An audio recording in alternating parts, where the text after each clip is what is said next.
Bueno, darles la bienvenida nuevamente a todos. Aquí con nosotros una vez más, una sesión más.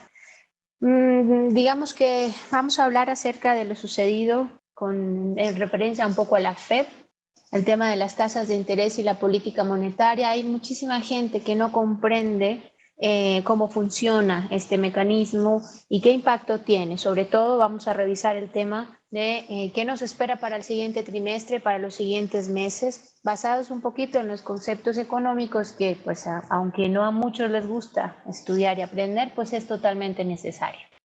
¿Qué estamos esperando después de la decisión de la Reserva Federal? Bueno, para nadie es un secreto que pues el acontecimiento, podríamos llamarlo del año, simplemente era pues la decisión de la Reserva Federal de incrementar sus tasas de interés con motivo de supuestamente ir acorde con las necesidades del mercado, con los procesos económicos que vive la primera economía del mundo, y simplemente lo que se quería, bueno, era empezar un proceso o una nueva etapa dentro de lo que es la economía americana.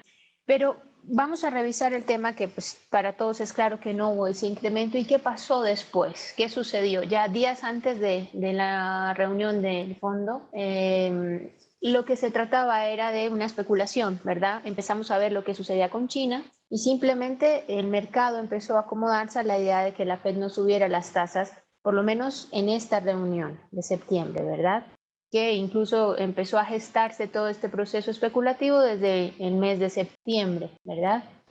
Y bueno, como no sucede, pues los mercados empiezan a acomodarse a este nuevo panorama, los inversionistas empiezan a mirar qué opciones hay y sin embargo todo se basa un poco en el concepto económico y en las opciones técnicas que se tienen en referencia a lo que es el dólar. Vamos a hablar un poquito, para comprender hacia dónde vamos es necesario saber dónde estamos y por qué estamos ahí. Entonces, la primera parte de esta sesión va a ser simplemente hablar un poco o comprender un poco de qué se trata la política monetaria y qué factores están influyendo para así poder comprender los resultados que vamos a ver al final. Hay un tema y es las funciones que el dinero maneja, ¿verdad? Los que estamos operando en mercados financieros y la gente que maneja el mercado de divisas, pues conoce que tiene diferentes funciones como tal, ¿cierto? Es un medio de cambio, es una unidad de cuenta, ¿cierto? Y es un depósito de valor. Que todo esto transcurre hacia el proceso más importante y es saber el dinero que tenemos, qué liquidez tiene. Qué tan sencillo es adquirirlo, qué tan sencillo es cambiarlo de mano, qué tan sencillo es transformarlo y obtener algún resultado en ese proceso que sea benéfico para multiplicar ese dinero que ya tengo. Entonces, teniendo claro que una de las funciones principales del dinero es la liquidez, bueno, entonces vamos a ver un poquito qué es la política monetaria y algunos conceptos muy importantes que tenemos que manejar. Pedirles un favor antes de continuar y es siempre escríbanme las preguntas en la parte del chat, ¿ok?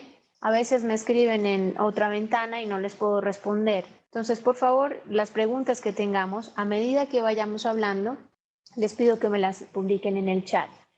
Me interesa que en esta sesión en particular participemos todos, ¿cierto? Sé que son temas complejos, algunos los ven muy lejanos, pero mi interés con esta sesión es que ustedes aterricen un poco los conceptos y empiecen a familiarizarse con cierta terminología que es muy importante y va a ser muy importante de aquí al futuro y finalizando este año, porque es lo que van a ver en todos sus reportes, lo que van a ver en todo digamos, a los analistas y lo que el mercado va a empezar a digerir. Entonces es muy importante acercarnos a este tipo de terminología que manejamos. Entonces, como les decía, la demanda de dinero es el volumen de dinero que la familia, digamos, hablando del común, y las empresas necesitan tener en un momento dado para llevar a cabo sus transacciones. Cuando nos remitimos a este concepto en la parte de mercados, que es lo que estamos operando y en lo que trabajamos, pues es simplemente los inversionistas han hecho una serie de procesos, han tomado su dinero y lo han llevado a ciertos lugares, ¿verdad?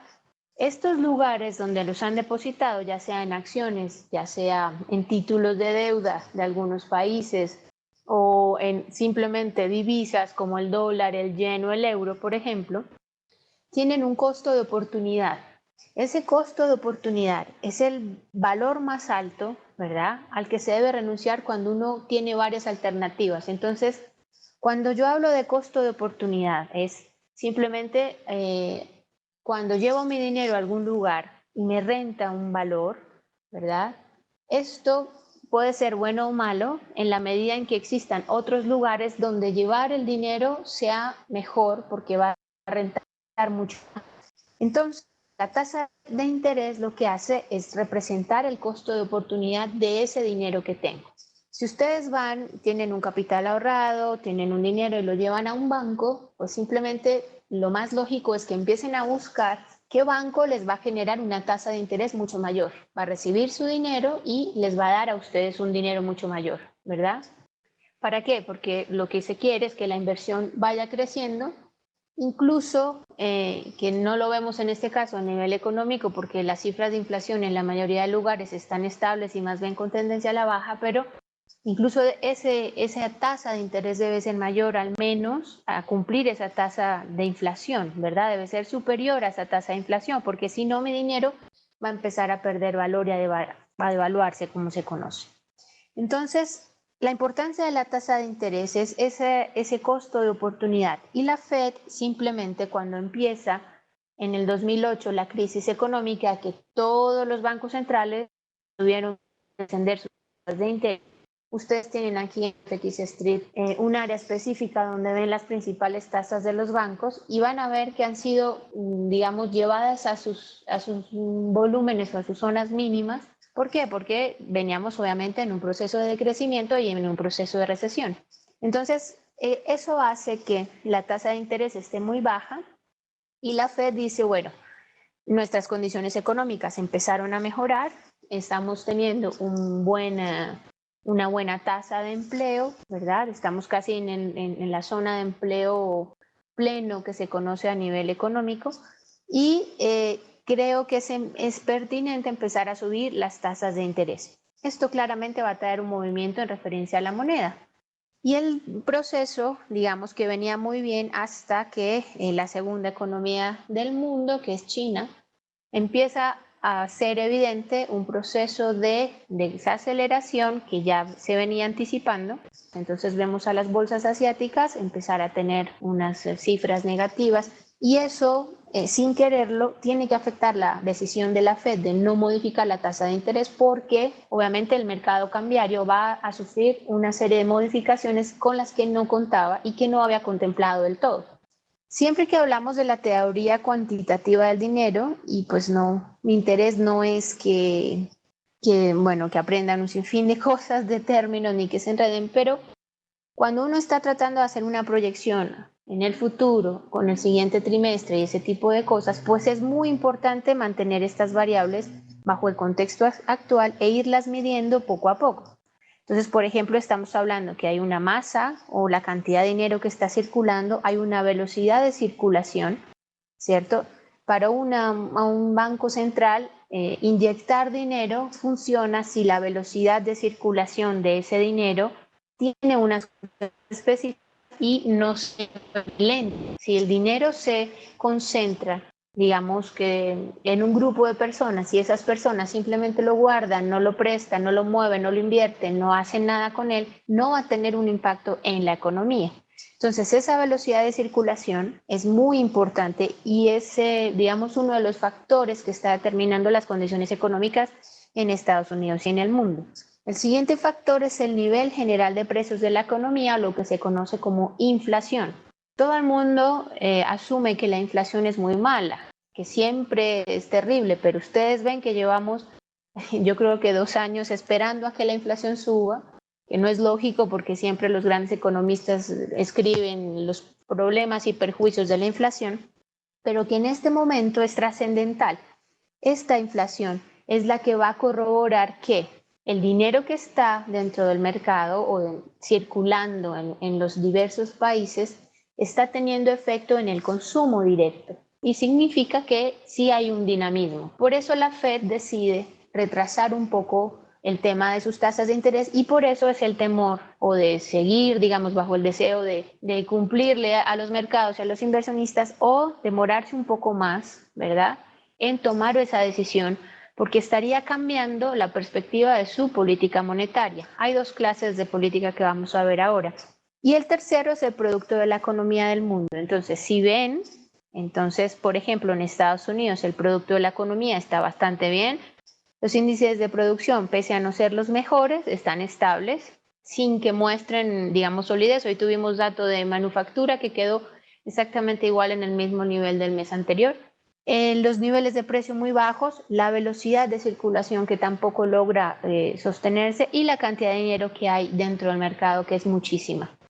No nos podemos olvidar que venimos de un periodo en el que Estados Unidos inyectó durante mucho tiempo dinero, Europa está inyectando dinero, seguirá inyectando dinero, ¿verdad? Entonces, todas esas condiciones hacen que no sea tan sencillo incrementar una tasa, por ejemplo, del 0,25 al 0,50 o el 0,75, mucho más cuando las condiciones de Estados Unidos son únicas frente a las realidades que viven las diferentes economías en el mundo. ¿Qué es lo que pasa con la tasa de interés entonces? Hay dos motivos, ¿verdad?, por los que puede subirse o incrementarse una tasa de interés o disminuirse en el caso de que estuviéramos hablando de una política de interés restrictiva. La primera es un motivo de precaución y la segunda es un motivo de especulación.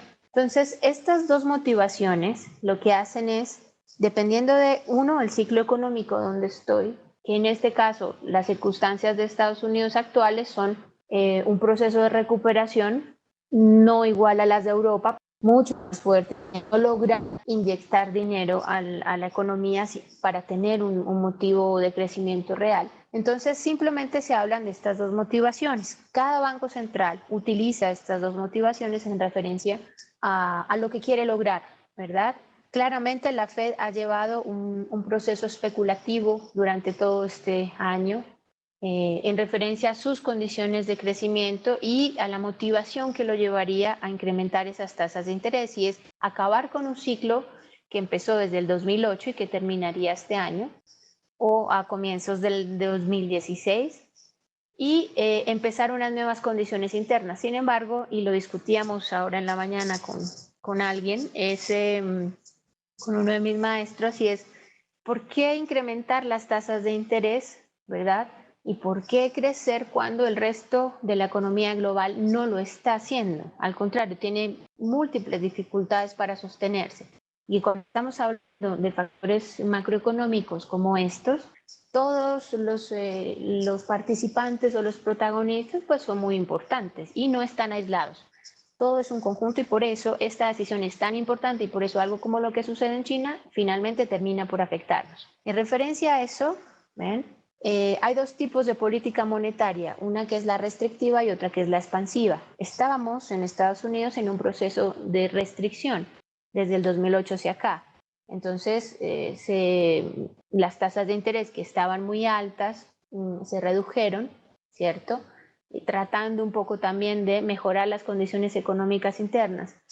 Todo este proceso siempre es importante ponerlo en el marco del ciclo económico donde estamos. Todos los conceptos que ustedes lean sobre economía, todos los aportes o las decisiones que los bancos centrales tomen, dependen mucho del ciclo económico donde está. Fíjense que si estuviéramos en crecimiento, pues un alto nivel de inflación sería perjudicial. Si ya en el pico más alto de crecimiento, entonces ahí se vuelve un problema. Pero como estamos intentando crecer, estamos en la parte de la recuperación, digamos, venimos de abajo hacia arriba, como en esa onda, ¿verdad? Entonces es claro que la inflación es determinante para poder sostener el crecimiento en el futuro. A ver, bueno, alguien dice que tiene pequeños cortes de sonido, no sé, a veces mi computador funciona a medias. Bien, les decía entonces que ahora lo que estamos haciendo es cambiando un poquito el esquema, ya disminuiríamos esta política restrictiva, pasaríamos a un proceso de expansión, entonces vamos a aumentar el crecimiento dependiendo de manejar las tasas de interés, ¿verdad? Vamos a elevar esas tasas de interés ¿Para qué? Para que el dinero empiece a mejorar, ¿cierto? Y para que empiece a ser un poco más costoso el hecho de tener en mi banco, en mi fondo, todas las inversiones de la gente que va a volcarla hacia allá. Entonces, ¿qué importancia tiene que la Fed no suba las tasas de interés, ¿cierto? Entonces, ¿ahí qué vamos a hacer?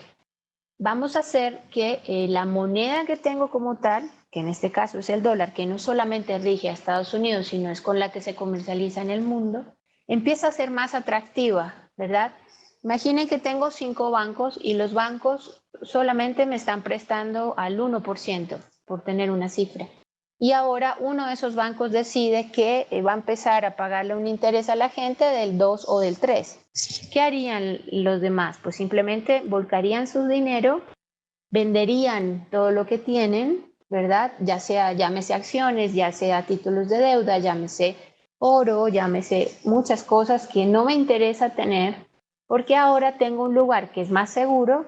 Obviamente la confianza que se tiene, algo que se conoce como confianza país, es la más alta en Estados Unidos supuestamente. Entonces, sería mejor salir de lo que es muy riesgoso y convertirlo en algo menos riesgoso y volcarme un poco hacia mis inversiones en dólares y llevar todo mi capital hacia Estados Unidos. Ese es el temor, ¿verdad?, que se tiene en lo que se referencia a lo que sucedería en los diferentes mercados.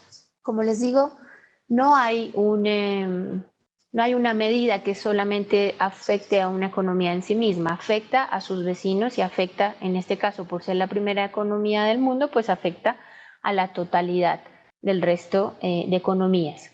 A ver, hace poco alguien me dijo que Latinoamérica es quien provee, Estados Unidos es quien vende, China es quien fabrica y Europa es quien consume.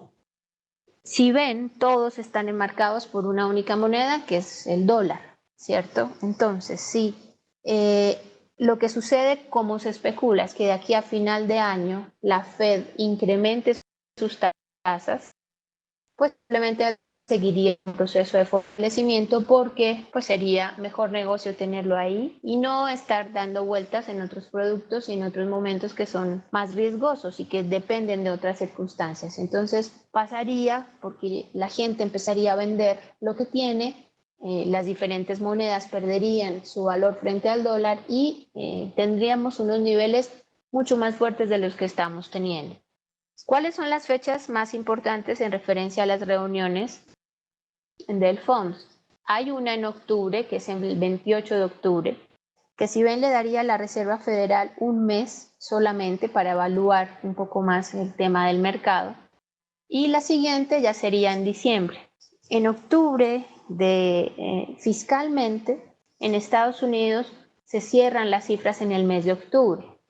Significaría que si el incremento se hace en diciembre, ¿verdad?, el impacto afectaría en los cálculos y en los presupuestos del 2016, o sea, técnicamente se estaría haciendo en 2016. ¿Qué sucede con las dos fechas?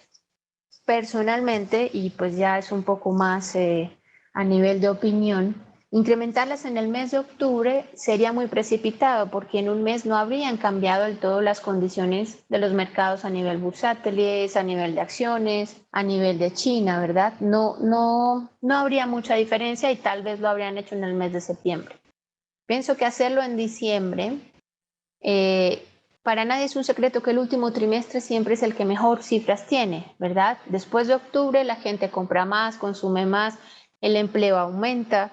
Entonces, hacerlo después de diciembre, ¿verdad?, sería garantizar un poco, apoyados en las cifras, y corroborar un poquito que en los meses buenos, digamos, la recuperación sigue siendo sostenida. ¿Qué le preocupa a la Reserva Federal? Porque algunos me decían, pero ¿cuál es el afán de subir las tasas de interés? ¿Por qué la necesidad? La política monetaria, como les decía, tiene diversos aspectos que son los que, con los que el Banco Central se mueve, ¿cierto? Hay algo que es la oferta monetaria, que es la cantidad de volumen que hay en un país en cuanto a dinero para poder manejar todas las condiciones económicas. O sea, el Banco Central tiene digamos, herramientas como tal, y una de ellas es la tasa de interés. Ahora vamos a ver que tenemos 3 herramientas y ya la Reserva Federal ha usado, por llamarlo de algún modo, las otras 2. Entonces tiene una que es la que le falta por utilizar y es el tema de las tasas de interés. La oferta monetaria, como les decía, es el volumen de dinero que tengo. Y pues quien hace o quien regula eso, pues simplemente es el Banco Central. ¿Qué hace ese Banco Central? Entonces, si lo que quiere hacer, ¿verdad?, es venderle activos a la gente para que los compre, pues entonces recibe dinero y disminuye el volumen de dinero. Recuerden cuando hablaba en el inicio de esa masa monetaria. Es muy importante mantener el equilibrio. No es bueno tener muchísimo dinero circulando si las condiciones económicas no lo requieren, y tampoco es bueno restringirle a la gente el dinero en un momento en que necesita tener mayor liquidez. Entonces hay que mantener un equilibrio, y para ello entonces él decide o comprar o vender títulos de deuda, que es lo que venimos viendo. Ustedes escucharon hoy a Mario Draghi afirmar que su plan de estímulo, pese a que está organizado de una manera hasta el 2016, no tendría ningún inconveniente en modificarse en fechas y cantidades para cumplir con las expectativas que se requieren a fin de no perder la inflación, de no volver a descender la inflación, ¿sí? ¿Eso en qué se traduce? Simplemente en que si hay que inyectar más dinero del que se está haciendo mensualmente, pues lo van a hacer. Pensaríamos que no existirían condiciones necesarias para eso, como dice él. De aquí al mes de diciembre, si la Fed no sube las tasas de efecto de ya se está sintiendo, ya el mercado lo ha decantado, pero el tema de lo que se refiere a las tasas de interés sí tendría otro movimiento particular en los mercados. Entonces ahí sería cuando el Banco Central Europeo suba ese porcentaje de inyección de dinero, porque pues, es la herramienta que está usando ahora de esas 3 que tiene. En el caso, por ejemplo, del Banco de Inglaterra, ya se ha ido especulando y se ha ido anunciando que en el 2016 también va a incrementar sus tasas de interés, algo que sin ninguna duda, pues obviamente afecta a los mercados, y pues vemos también que está teniendo un efecto pues en referencia a la cotización con y dólar. ¿Qué pasa entonces con estos mecanismos? ¿Cierto? Como les decía, hay 3 herramientas. Uno, las operaciones de mercado abierto, que es las compras y ventas que se hacen, que ya las conocemos. 2, las tasas de interés de intervención, que es la tasa que el Banco Central le cobra a las otras entidades.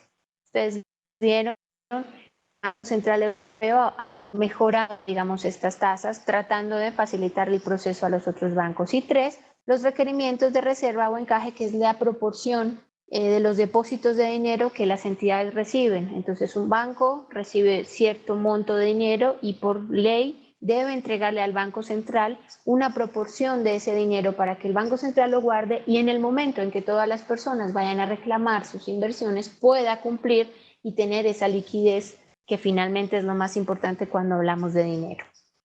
Bien, les decía que cuando estamos hablando entonces de lo que sucede en Estados Unidos, es lo más importante saber qué efecto tiene durante los siguientes meses. Como les decía, a nivel de calendario económico vamos a empezar a tener buenas cifras, o al menos estables, ¿verdad? Octubre, noviembre, diciembre son los mejores meses del año, son los más fuertes en cuanto a consumo, que es lo más importante. Obviamente, serviría para técnicos recibir una buena noticia. Entonces, digamos que las cifras que vamos a ver los siguientes 3 meses, a mi modo de ver, van a estar muy dentro del rango, no sobresalientes, porque las economías no están en procesos sobresalientes, pero sí, digamos que van a ser acordes con lo que se está esperando. Hay un punto muy importante, ¿cierto? Y es el tema de ¿qué va a pasar entonces con las monedas? ¿Qué va a pasar con los mercados bursátiles? ¿Qué va a pasar con las acciones? ¿Qué va a pasar con el petróleo, por ejemplo, que está teniendo una sobreoferta? Pero, por ejemplo, hoy vimos los datos de inventarios de petróleo, que salieron muy buenos y ahorita, como lo vamos a ver en la plataforma, lo que vamos a mirar es que pues ha recuperado algunas posiciones hoy. Sin embargo, pues el fenómeno del petróleo va a seguir estando enmarcado dentro de un contexto de debilidad porque las economías pues, han consumido una cantidad mayor, digamos, de la que se está produciendo y que nos ayudaría a mantener un poco ese tema. Sí, he notado, y no sé si lo han visto, que la Comisión de Energía ha estipulado o parecería que en los últimos meses se ha dado cuenta que ese ímpetu que traía Estados Unidos en referencia a, bueno, convertirse en un productor bastante fuerte y eso pues simplemente ha menguado un poquito y lo cierto es que las cifras han estado saliendo muy bien durante unas semanas atrás. ¿Por qué se debe también? Como les digo, bueno, Estados Unidos está empezando a acomodar sus cifras, sus proyecciones, porque pues ya se dio cuenta que el tema de China pues es bastante duro y bastante complicado y pues la desaceleración y la contracción empiezan a hacerse muy evidentes. Como les decía hoy, el dato de producción salió, ya se ubicó por debajo del nivel de 50, entonces si tenemos los siguientes, la contracción se vuelve inevitable, ¿verdad? Muy bien, vamos bien hasta ahí. ¿Alguien tiene alguna pregunta? Bueno, parece que no. Y creo que el sonido está bien, me estaba diciendo Judith. Bien, entonces voy a ponerles, a ver, aquí deberíamos estar viendo la plataforma, ¿verdad? Quería mostrarles algunas cosas en referencia a qué pasa en los mercados, ¿sí? A cómo se viene manejando. Tuvimos días después de la Fed, digamos, incluso el mismo día de la reunión, el mercado no pareció volverse tan dramático ni tan cruel como se había especulado antes, ¿verdad? No sé si leían a los diferentes autores escribir y hablar sobre el caos y bueno, mil cosas. A lo largo de todos los años que llevo he aprendido a no entrar en pánico y a tampoco volverme eufórica. Es la base de lo que va a suceder durante el siguiente periodo. Los mercados siempre necesitan, y en el caso de las monedas, necesitan excusas para ir de un lugar a otro.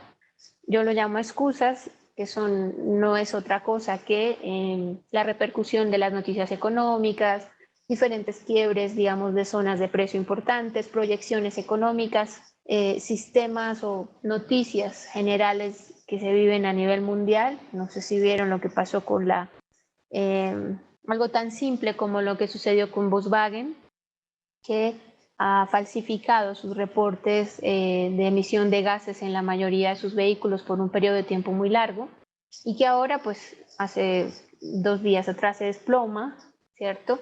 Y esos factores que son impredecibles porque creo que nadie puede determinar que eso va a suceder y si algún gran analista, esos que siempre aparecen, escribe que lo sabía, pues está mintiendo, porque lo que vamos a tener de aquí en adelante son múltiples factores como esos que van a tener una magnificencia mucho mayor. Entonces, para mí, los siguientes 3 meses, y lo decía en el artículo que publicamos todos los días en FX Street, es la volatilidad. Lo que el mercado va a hacer en el caso de las monedas, porque ya la fortaleza del dólar es clara y va a seguir siendo claro durante el siguiente periodo o el siguiente trimestre, es excusarse con la cotidianidad para poder ir de un lugar al otro. En el caso, por ejemplo, del euro, si vemos el gráfico, este es un gráfico diario, pues la caída frente al dólar es bastante fuerte. Incluso las zonas donde estamos, pues son zonas que se hablaron de si se llegaba, ¿verdad?, a incrementar la tasa de interés. Entonces, digamos que el tema no va a pasar porque no tengamos volatilidad, sino que va a ser todo lo contrario. Vamos a tener una volatilidad muy fuerte. Vamos a tener que aprender a ir midiendo al mercado en periodos de tiempo mucho más cortos. Digamos, si ustedes piensan ahora, los inversionistas, estamos en 23, estamos hablando de casi cerca de un poco más de un mes para que exista la siguiente reunión de la Fed, el 28. Entonces, la gente está tomando posiciones para un mes, porque pues nosotros somos operadores pequeños, pero los grandes bancos y los grandes capitales no pueden, digamos, permitirse tomar posiciones a más largo plazo si no están viendo algunas señales. Ustedes han visto los discursos de los miembros de la Fed, algunos están de acuerdo, otros no. Ese va a ser el pan de todos los días, como decimos aquí, durante, o por lo menos hasta diciembre, ¿verdad? Esa va a ser la cotidianidad. Los eventos políticos en las diferentes economías van a ser trascendentales.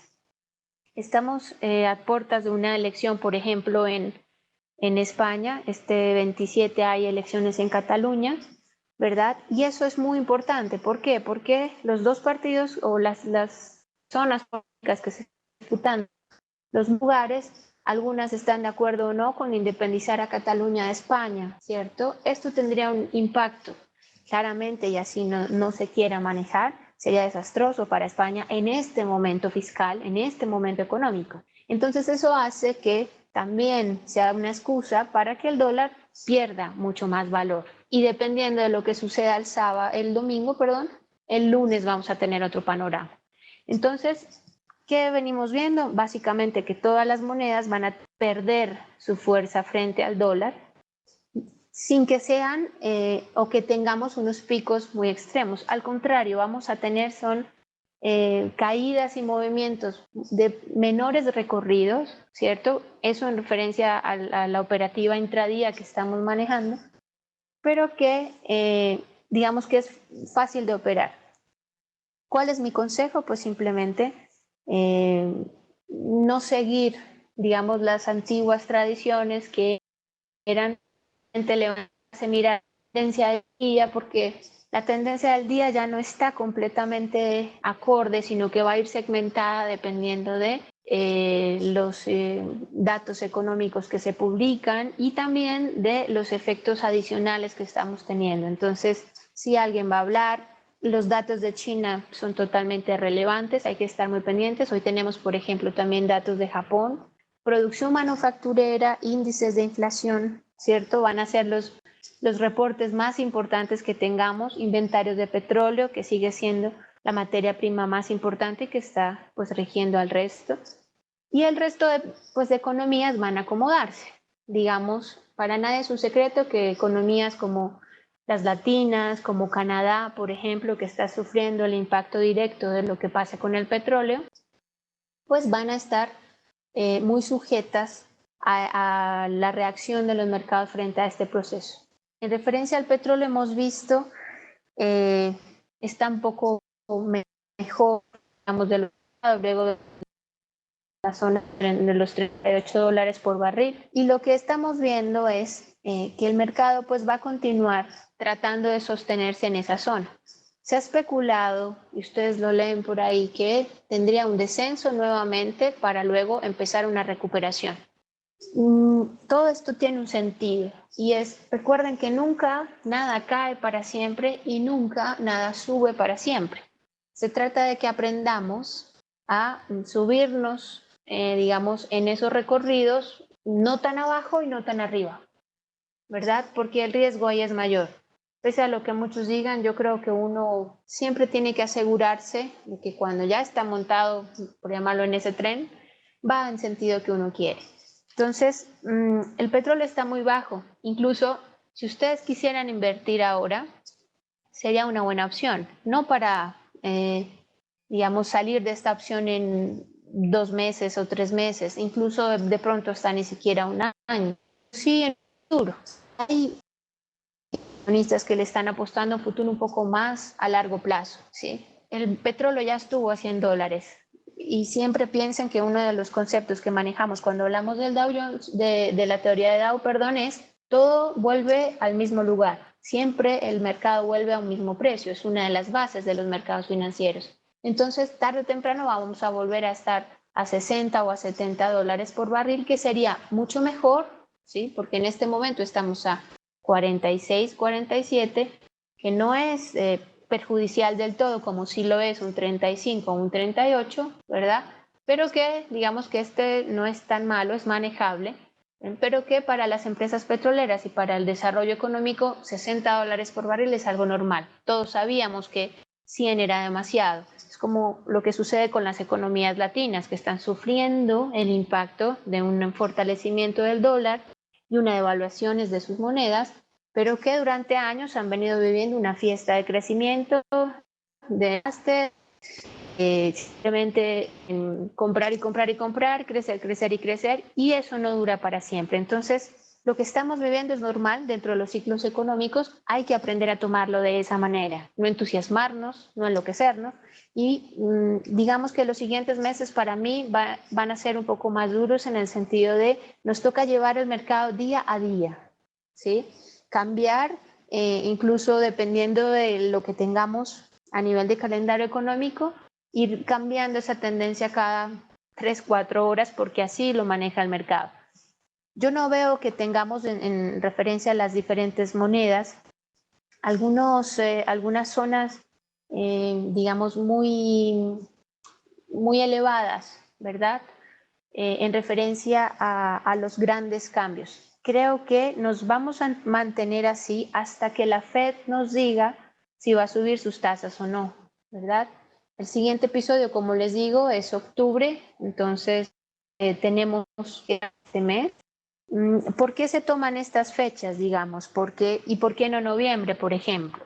Pues como ustedes saben, cuando se toman este tipo de decisiones, pues hay un momento en que se hace una rueda de prensa y hay momentos en que no, simplemente el resultado de política monetaria se publica. Y pues se pensaría que para una decisión tan trascendental y que tiene que ser justificada ante inversionistas, medios y operadores pues, de los mercados, se tendría que hacer cuando exista una conferencia de prensa que así lo maneje.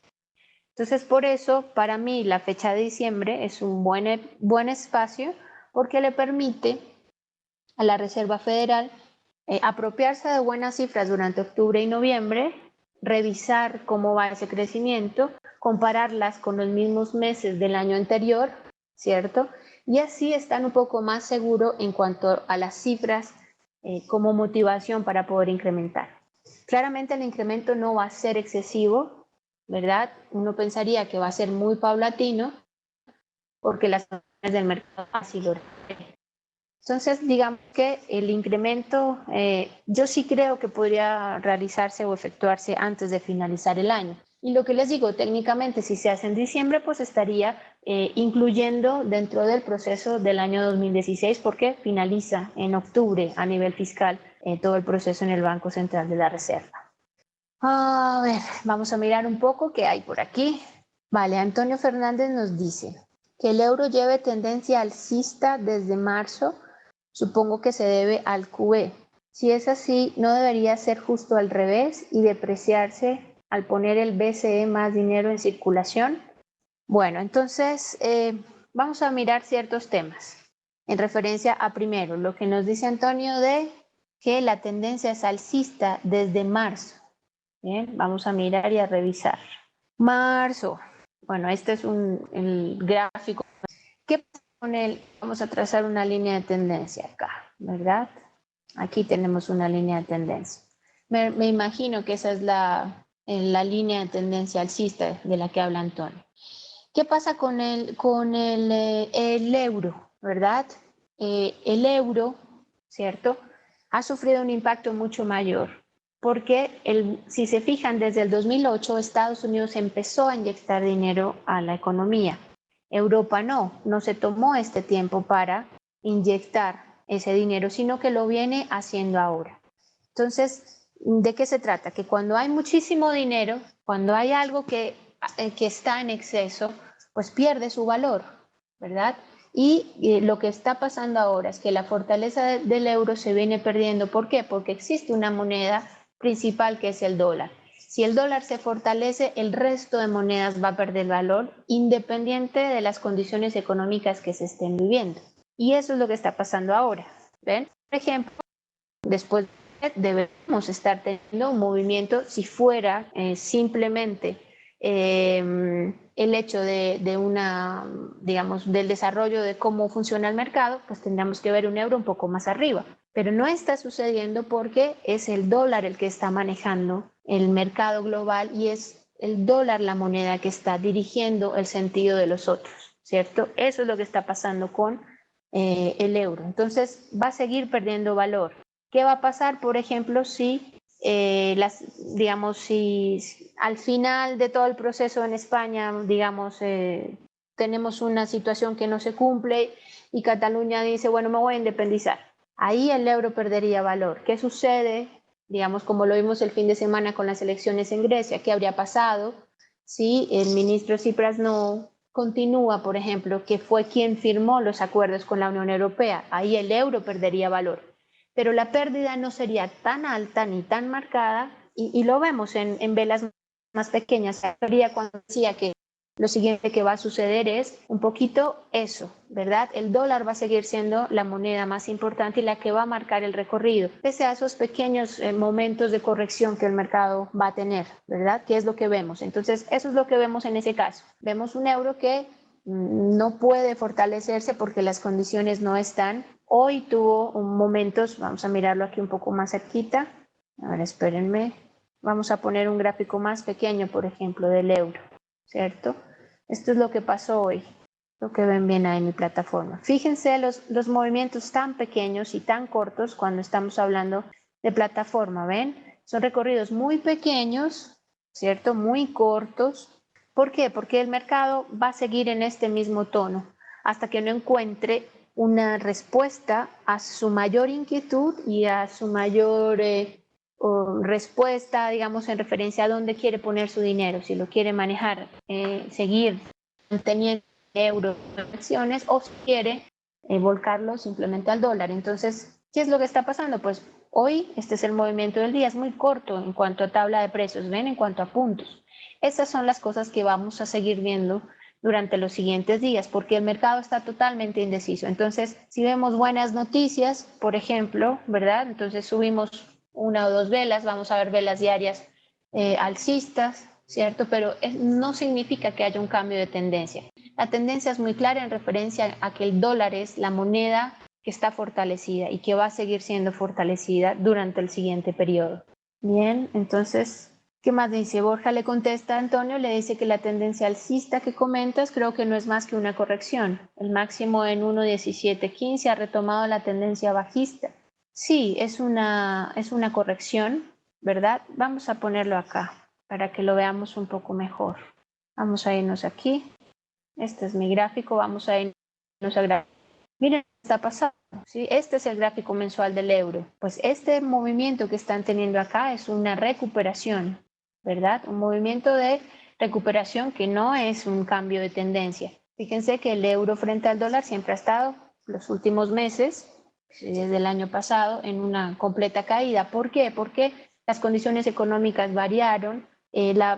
Cuando sucedió lo de Grecia, el panorama era, no sé si recuerdan, es que a muchos se les olvida todo lo que se decía de salir del euro y ese tipo de cosas, pues estas velas simplemente son eso.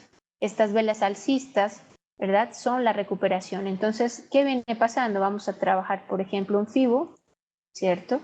Y vemos que pues el movimiento apenas alcanzó a llegar hasta el 38,2 y de ahí pues lo que está haciendo es o va a mantenerse hasta que la Fed determine para finalizar el año y ahí sí revisar, digamos, el siguiente recorrido.